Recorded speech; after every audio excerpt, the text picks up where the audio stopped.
Good evening, the 1st of October 2020. I hope you've had a very, very fruitful day today. And thank you for joining us for today's episode of the News Report. If you're joining us right now, you're watching us on our Facebook feed, that is Live TV, as well as, our YouTube channel as well, which is Live TV channel. And if you have any comments and contributions to the show, please be sure to send them to 0976 599 547. To present tonight's episode, my name is Salifyanji, and I'm joined by Chimwanga, Kalala, as usual.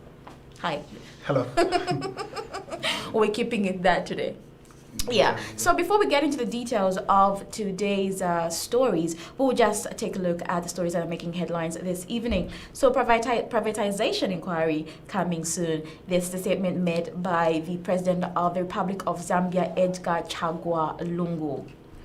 Then churches to receive COVID-19 relief funds. Okay, so those are the two main stories that we have lined up for you this evening. If you have any comments and contributions, please be sure to get in touch with us as well. And so on the first story, I think this is one thing that has been making waves from the president of the UPND, that is Hakainde Hichilema, and obviously there was some how should I say? I wouldn't call it dialogue though. So there were some matters, I think, into the privatization that happened some time back, and obviously Edith Nawakwi, had something to say about Hakainde Hichilema as well. I was trying to avoid calling it an altercation, because obviously it's quite bigger than us, because it got to a point where there was summoning, to the court and everything else that was associated with that. And so today, the civil society, or people calling themselves civil society organizations, took to the streets and, marched to State House to submit a citizen's petition, that's what they called it, to the president. Obviously, that is Mr. Edgar Chagwa Lungu, into a commission of inquiry for the privatization that happened some time back. And so I feel people are looking for answers still, and as much as Hakainde Hichilema was involved, they feel at the time the president was also part of it, and he was a lawyer at the time that everything was happening as well. And so they took to State House, and obviously the president had responded in a very nice way towards the petition that was submitted. So what are your thoughts on this particular matter? All right, so before I even go into my thoughts, so the president says this has been on people's mind for quite a while. So this topic has been brought up in and out. So even prior to this year, we've had people talk about this, especially leading up to the elections. This topic seems to be brought about every time we approach elections. I believe this is quite important. I think if there was foul play, no matter who was involved, I think it's a good call to actually set up a commission of inquiry. But my worry is when it comes to transparency, we need to ensure that the priority of this commission of inquiry is to bring out the truth and in a transparent manner as well, not just to implicate certain individuals. But I believe if there was any foul play in the privatization of these national assets, then people should be brought to book. People should be held accountable for what happened. Yeah. So my major concern when it comes to this is transparency. Is it just a witch hunt where they're trying to implicate certain individuals in all this, or maybe is this just something that they're doing with good conscience? So I think that's the biggest concern when we look at this.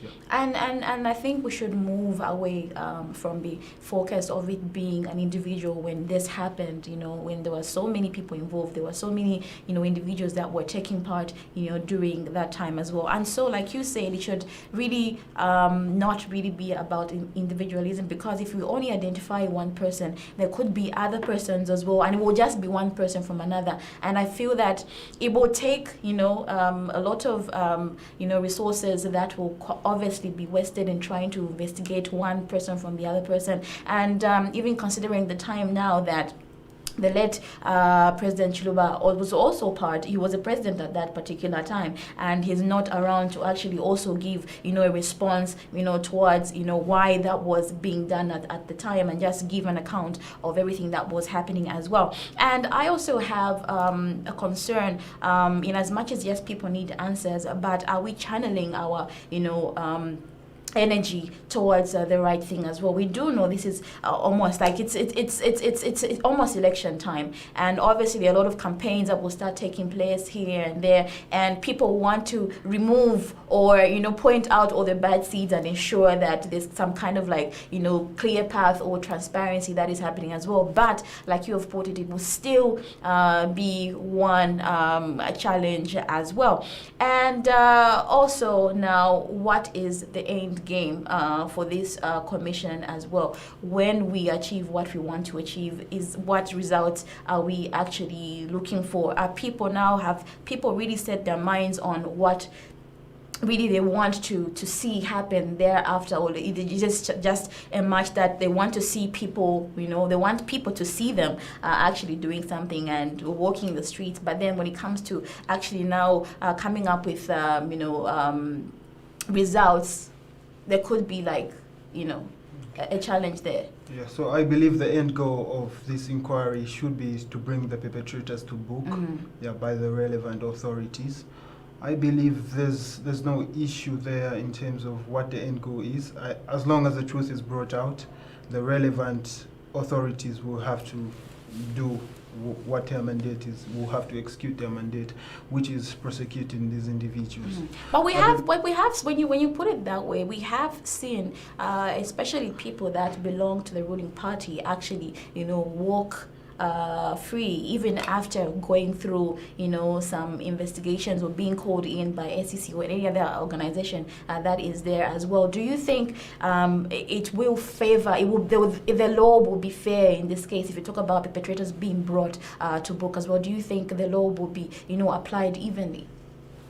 I believe we'll just have to let justice take its course.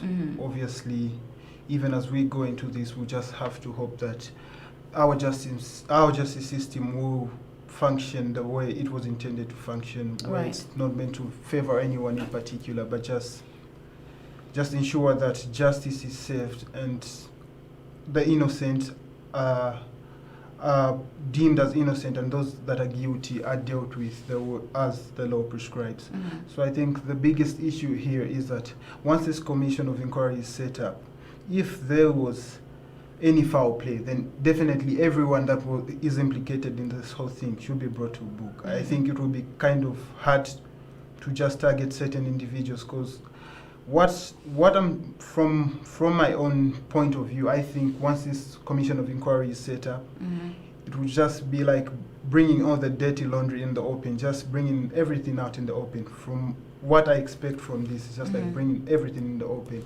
It doesn't matter who played a part in it. I believe it should be able to just bring out everything in the open so that the Zambians can know really what happened there, and if there was any foul play, we get to know who the perpetrators are, and just ensure that they're prosecuted and are made to pay for their crimes. Okay, so the president said that the law allows him to set up an inquiry, right, without consulting anyone, but added that he will, however, consult so that the experts can advise on the terms of reference. Now, let's say this commission of inquiry, goes on, is carried forward. Now,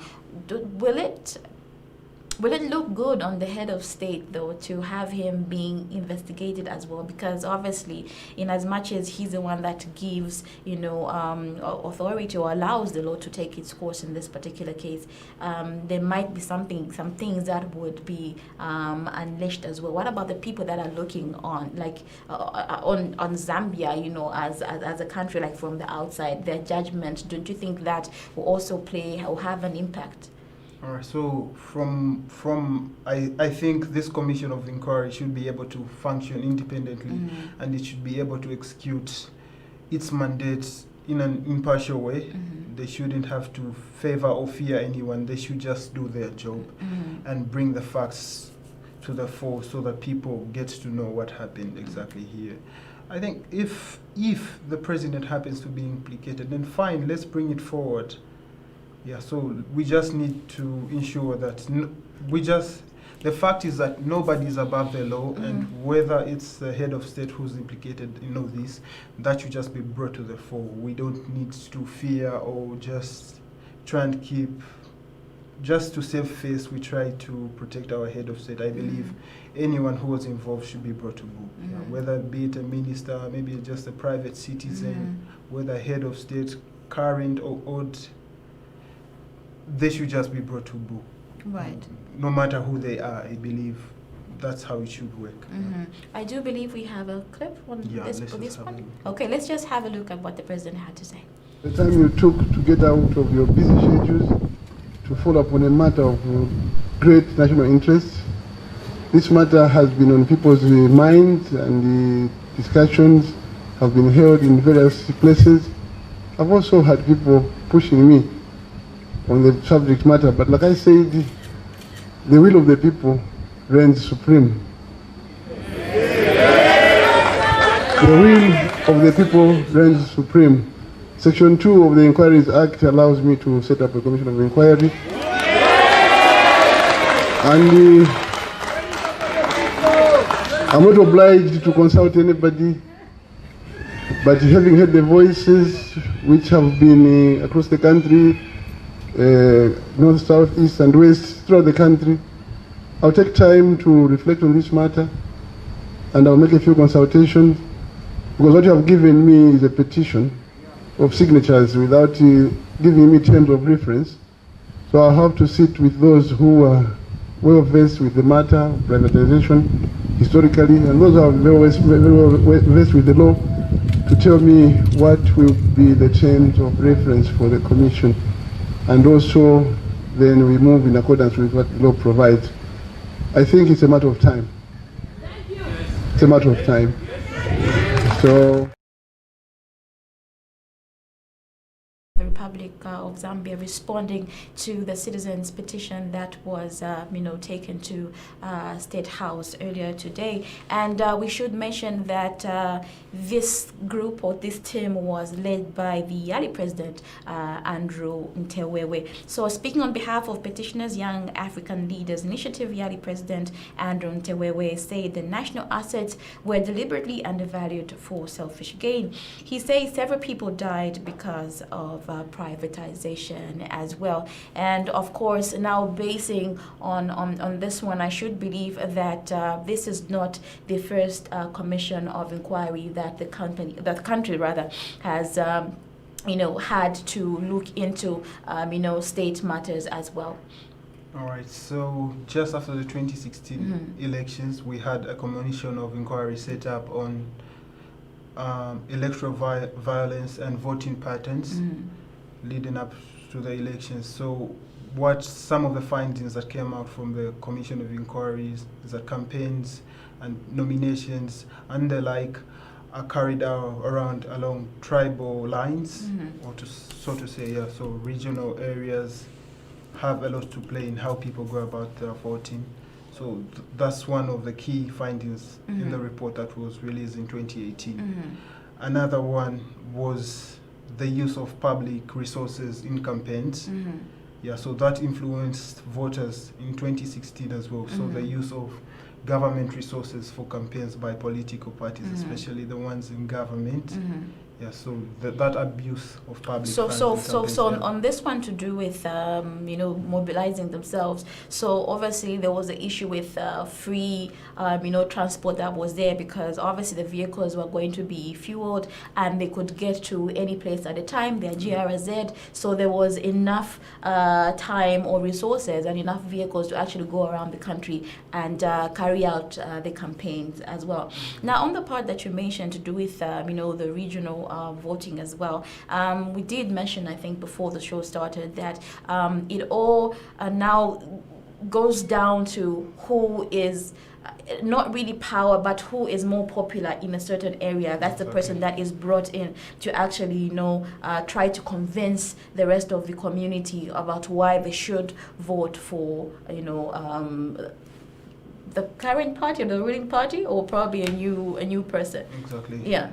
So I believe there's a lot of taking tribe and region where the person comes from when it comes to adoption and probably appointment in certain positions. I think that has a lot of play to do with which people are selected in these positions. So I think if the position is in Southern Province, then definitely the way the current setup is that they would have to appoint someone from there, probably from one of the tribes in Southern Province. So in as much as we try to run away from the idea of tribalism, it's still there. It's still the driving force. So we try to, I think it's an attempt to have a setup where people are able to identify with the person. Yeah, with the person. They're voting into power and they're like, so there's just that thing where it comes to identity and just having some sort of connection or just being able to identify with this particular person. I think that has something to do with this as well.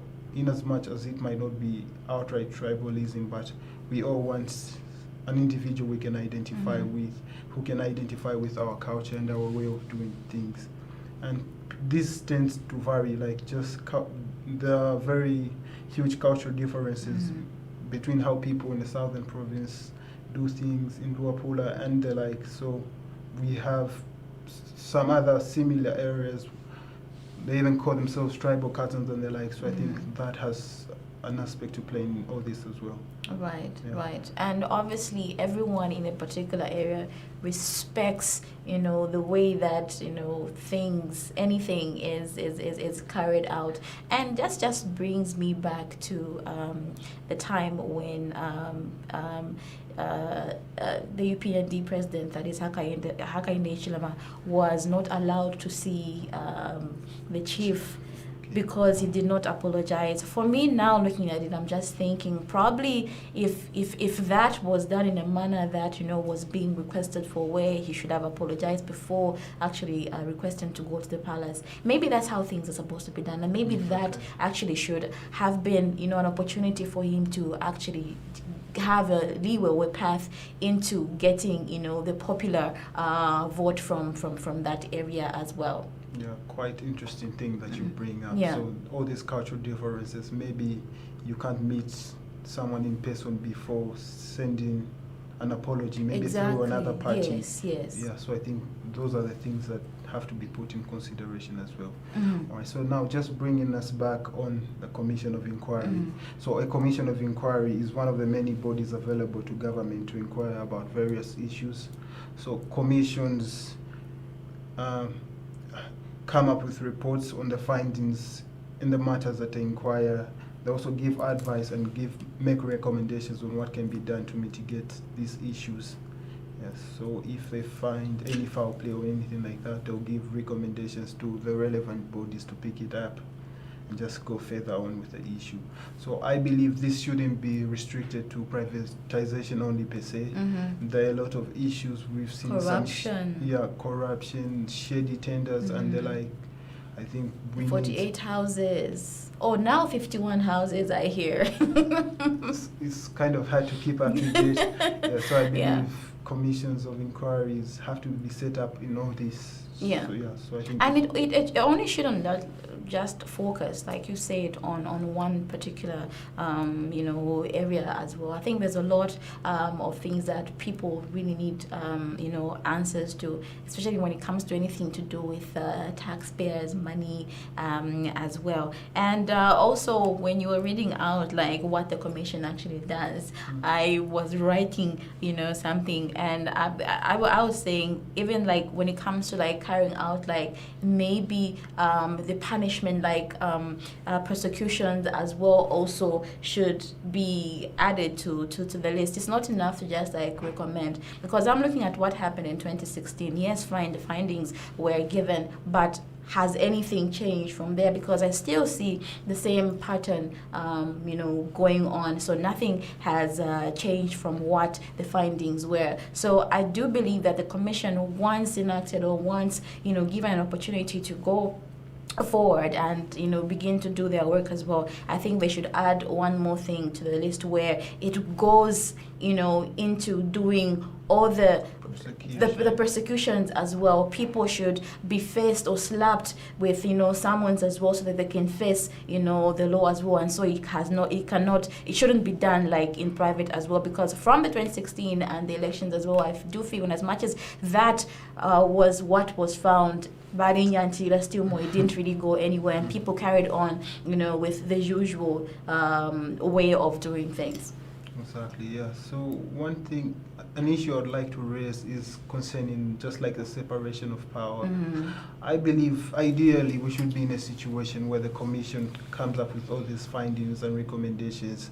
They pass it on to the relevant authorities, and the relevant authorities are able to carry this through and through, like just ensuring that they prosecute this matter.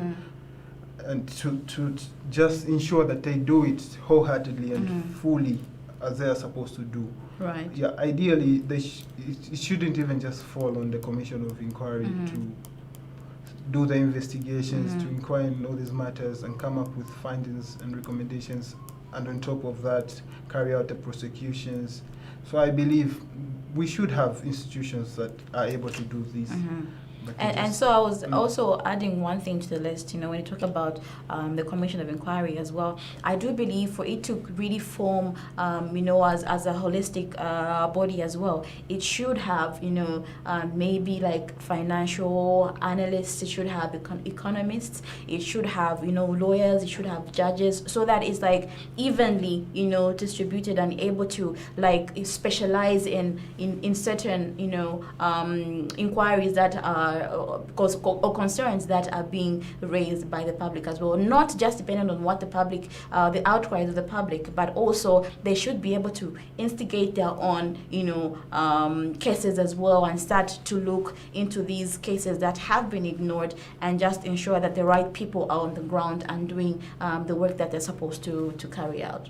Yeah, I believe that makes a lot of sense, where they can just like carry it down to the full, just to ensure that everything is done with as much vigor as the inquiry was done with, because normally we've seen a slacking in terms of carrying out these recommendations. I think that's a trend we've seen as well with the Auditor General's report, where we always have monies missing in various government institutions, like year in, year out. It's the same thing, but nothing is being done about them. So they go unprosecuted most times. So I believe maybe we should give such institutions the power to prosecute. Exactly. Okay, so on that note, we will go for our first break, and we'll come back with more stories after this. Stay tuned and keep watching Live TV.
Masenza bwanji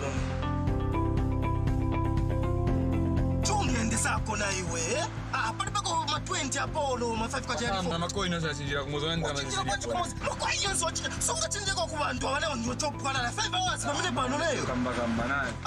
That is why you need to get an e-token, sir. It is faster and easier. So what? The e-tolling card is a National Road Fund agency card. So all you have to do is just credit it in Dalama and you'll be able to use it but get Monga Paniso. To avoid the inconveniences, so you have to start looking for a 20 chocolate cherusha bank. So Introducing the electronic toll card. It's easier, faster, and secure. Access the e-toll cards from all toll gates across the country or the agency's head office in Lusaka at only 30 kwacha. This message is brought to you by the National Road Fund Agency, a sustainable road fund.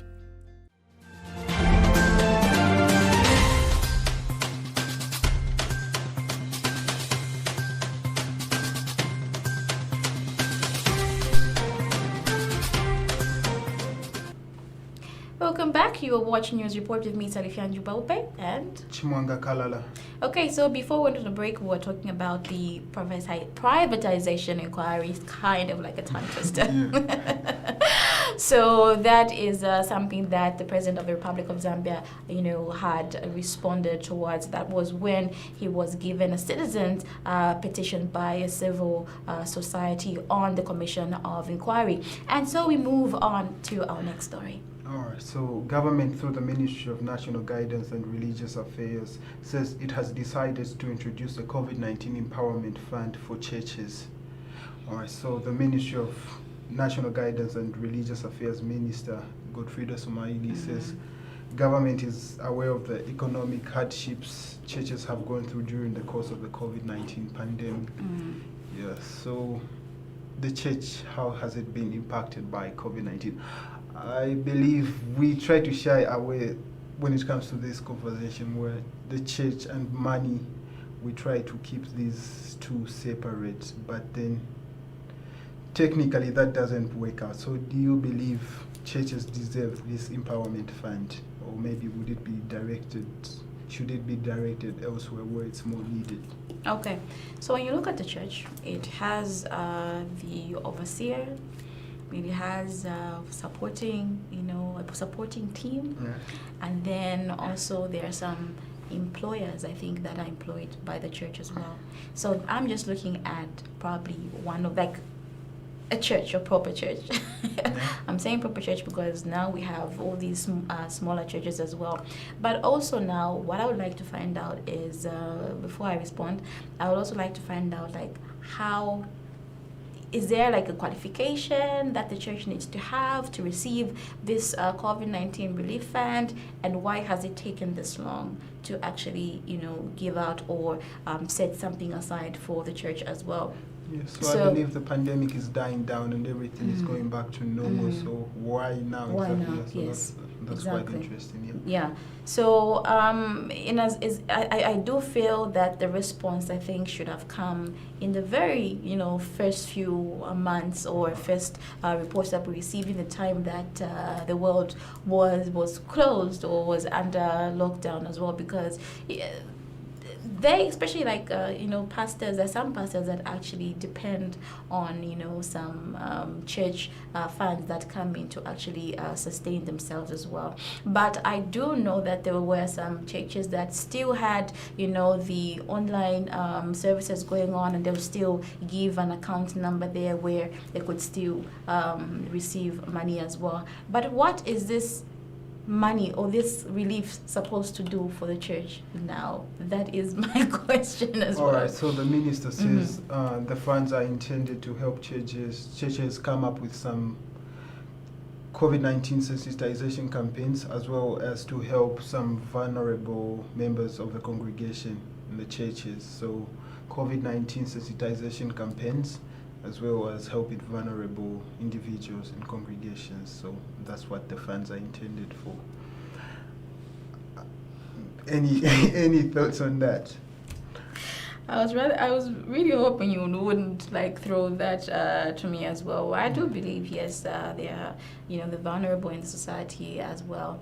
But obviously, the minister should know why she has suggested that this relief be provided for the church as well. Probably the churches have appealed to the government to actually do something for them as well. I don't know how many are going to actually benefit from this fund as well, but the fact that the vulnerable in the communities that are also being recognized as well, I think it's a good thing. Now I have a concern. I'm one person that believes in some hard work paying off.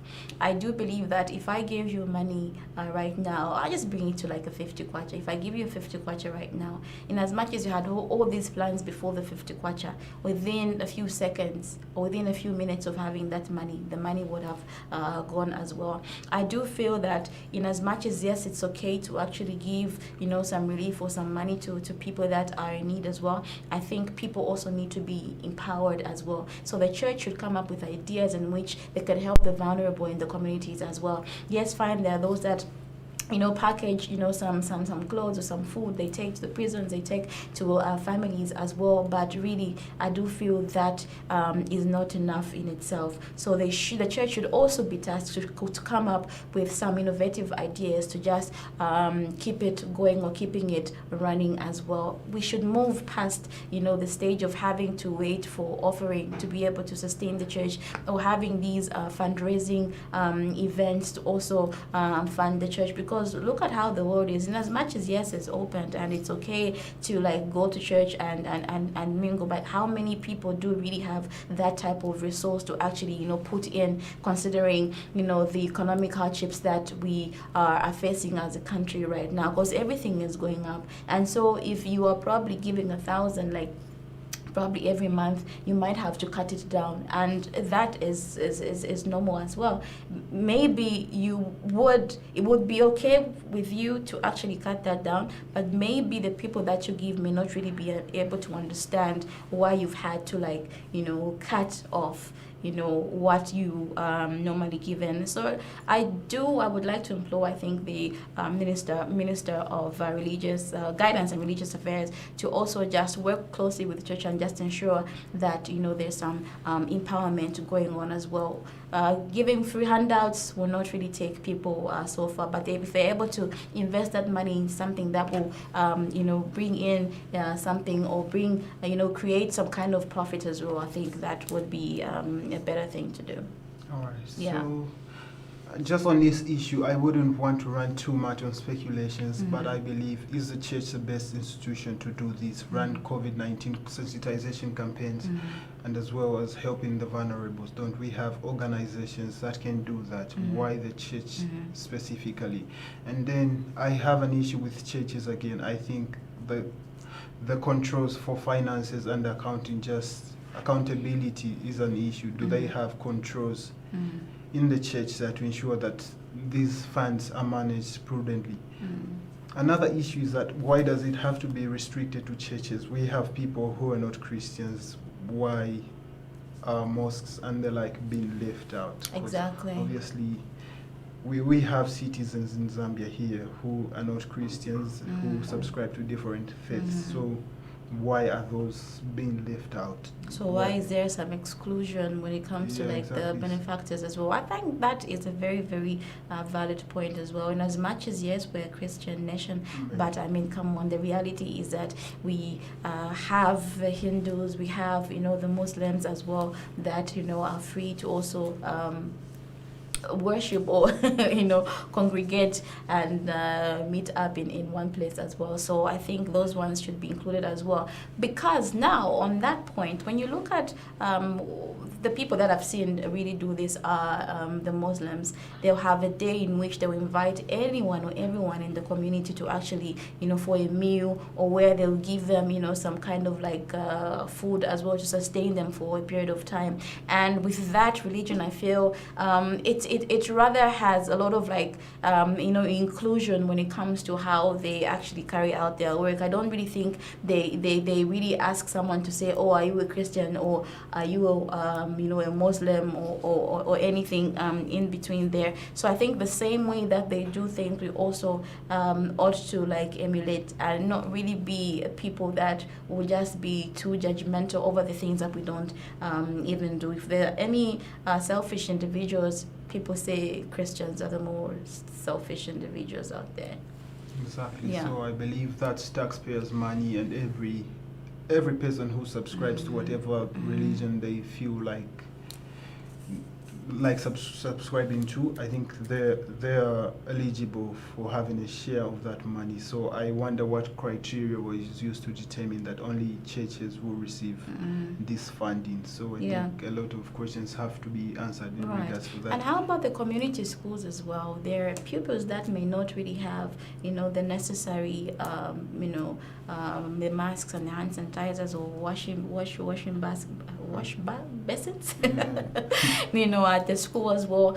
So I feel that just putting this and leaving it just to say, it's being given to the churches as well, I think it has to be extended, like something more has to be done in this case. All right, so Ms. Sumaili says the ministry has been tasked to make modalities of how the funds shall be dispersed and accessed by the church. So they're yet to work out how that will happen. So as you mentioned, the community schools, we have private schools. A lot of sectors have been hit by the COVID-19 pandemic. It hasn't been restricted to the church alone. So we saw bars closing for quite some time.